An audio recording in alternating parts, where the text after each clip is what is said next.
Hello friends, welcome back to my channel. ಇವತ್ತಿನ recipe ಬಂದು ಸಿಂಪಲ್ಲಾಗಿ ಚಿಕನ್ನು ಮರೆಸೋ ಅಷ್ಟು ರುಚಿ ಕೊಡೋ ಮಶ್ರೂಮ್ ಸಾಂಬಾರು ಮಾಡ್ತಾಯಿದ್ದೀನಿ. ಮೊದಲನೇದಾಗಿ ಮಸಾಲೆ ರುಬ್ಕೊಳ್ಳೋದಕ್ಕೆ ಒಂದು ಜಾರಿಗೆ ಒಂದು ಸ್ವಲ್ಪ ಕೊತ್ತಂಬರಿ ಸೊಪ್ಪು, ಒಂದು ಟೊಮೊಟೊ, ಒಂದು ಗೆಡ್ಡೆಯಷ್ಟು ಬೆಳ್ಳುಳ್ಳಿ, 1 ಇಂಚಷ್ಟು ಶುಂಠಿ, 2 ಈರುಳ್ಳಿ,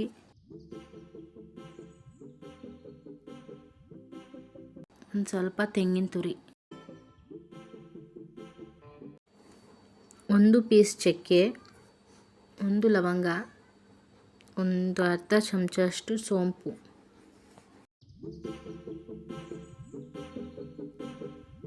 ಎರಡು ಸ್ಪೂನಷ್ಟು ಸಾಂಬಾರು ಪುಡಿ ಹಾಕಿ ಸ್ವಲ್ಪ ನೀರು ಹಾಕ್ಕೊಂಡು ನುಣ್ಣಗೆ ರುಬ್ಕೋಬೇಕು.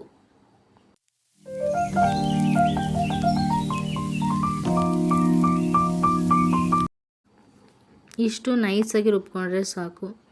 ಮಸಾಲೆ ಎಲ್ಲ ರುಬ್ಬಿದ ಮೇಲೆ ಕುಕ್ಕರ್ ಕಾದಿದೆ. ಈಗ 2 ಸ್ಪೂನಷ್ಟು ಎಣ್ಣೆ, ಅರ್ಧ ಚಮಚ ಸಾಸಿವೆ ಸ್ವಲ್ಪ ಚಿಟಪಟ ಆದಮೇಲೆ ಈರುಳ್ಳಿ, ಕರಿಬೇವಿನ ಸೊಪ್ಪು ಹಾಕಿ ಚೆನ್ನಾಗಿ ಫ್ರೈ ಮಾಡಿ. ಈರುಳ್ಳಿ ಹಸಿ ವಾಸನೆ ಹೋಗೋವರೆಗೂ ಚೆನ್ನಾಗಿ ಹುರ್ಕೋಬೇಕು ಎಣ್ಣೆಲಿ. ಈರುಳ್ಳಿ ಎಲ್ಲ ಫ್ರೈ ಆದಮೇಲೆ ಅಣಬೆನ ನೀಟಾಗಿ ಕ್ಲೀನ್ ಮಾಡಿ 3-4 ಸತಿ ತೊಳ್ಕೊಂಡು ಸಣ್ಣದಾಗಿ ಕಟ್ ಮಾಡ್ಕೊಂಡಿರೋ ಅಣಬೆನ ಈರುಳ್ಳಿ ಜೊತೆಗೆ ಚೆನ್ನಾಗಿ ಫ್ರೈ ಮಾಡಿ.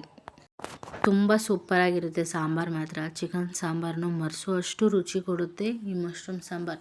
ನಾವೆಷ್ಟು ಚೆನ್ನಾಗಿ ಎಣ್ಣೆಲಿ ಫ್ರೈ ಮಾಡ್ತೀವೋ ಅಷ್ಟು ಈ ಸಾಂಬಾರು ರುಚಿ ಬರುತ್ತೆ. ಮಶ್ರೂಮ್ನ ಚೆನ್ನಾಗಿ ಎಣ್ಣೆಲಿ ಫ್ರೈ ಮಾಡಬೇಕು, ಅದು ನೀರು ಬಿಡೋವರೆಗೂ ಫ್ರೈ ಮಾಡ್ತಾ ಇರಬೇಕು. ವಿಡಿಯೋ ಇಷ್ಟ ಆದರೆ ಪ್ಲೀಸ್ ಲೈಕ್ ಮಾಡಿ, ಶೇರ್ ಮಾಡಿ, ಸಪೋರ್ಟ್ ಮಾಡಿ, ಸಬ್ಸ್ಕ್ರೈಬ್ ಮಾಡಿ.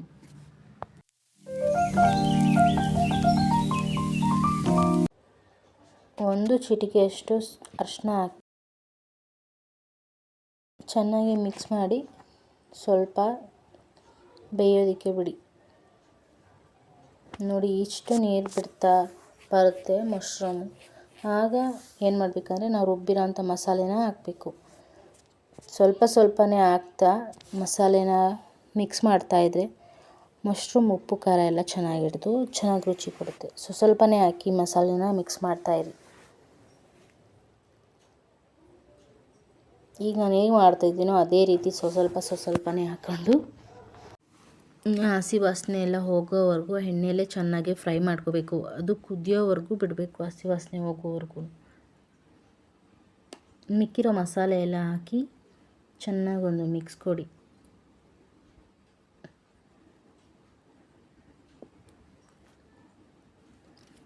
ನೋಡಿ, ಚೆನ್ನಾಗಿ ಕುದೀತಿದೆ.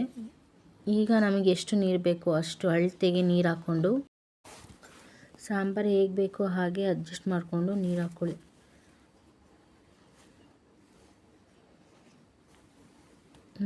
ನಾನು ಸ್ವಲ್ಪ ತೆಳುಗೆ ಮಾಡೋದು, ಹಾಗಾಗಿ ನಾನು ಇಷ್ಟು ನೀರು ಹಾಕ್ಕೊಂಡಿದ್ದೀನಿ. ನೀವು ನೋಡಿ ನೀರು ಹಾಕ್ಕೊಳ್ಳಿ.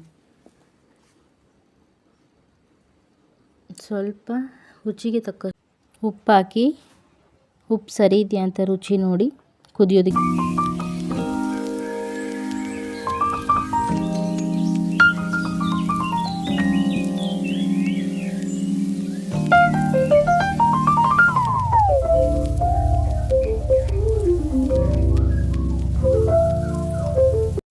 ನೋಡಿ. ಚೆನ್ನಾಗಿ ಕುದ್ಮೇಲೆ ಕುಕ್ಕರ್ ಕ್ಯಾಪ್ ಹಾಕಿ 2 ವಿಷಲ್ ತಗೊಳ್ಳೋಣ. 2 ವಿಷಲ್ ಆದಮೇಲೆ ನೋಡಿ ಈ ಥರ ಆಗಿದೆ ಸಾಂಬಾರು. ಮಾತ್ರ ಸೂಪರಾಗಿರುತ್ತೆ. ಚಿಕನ್ ತಿಂದಷ್ಟೇ ಖುಷಿಯಾಗುತ್ತೆ ಈ ಸಾಂಬಾರು ತಿಂದರೆ. ಒಮ್ಮೆ ಟ್ರೈ ಮಾಡಿ.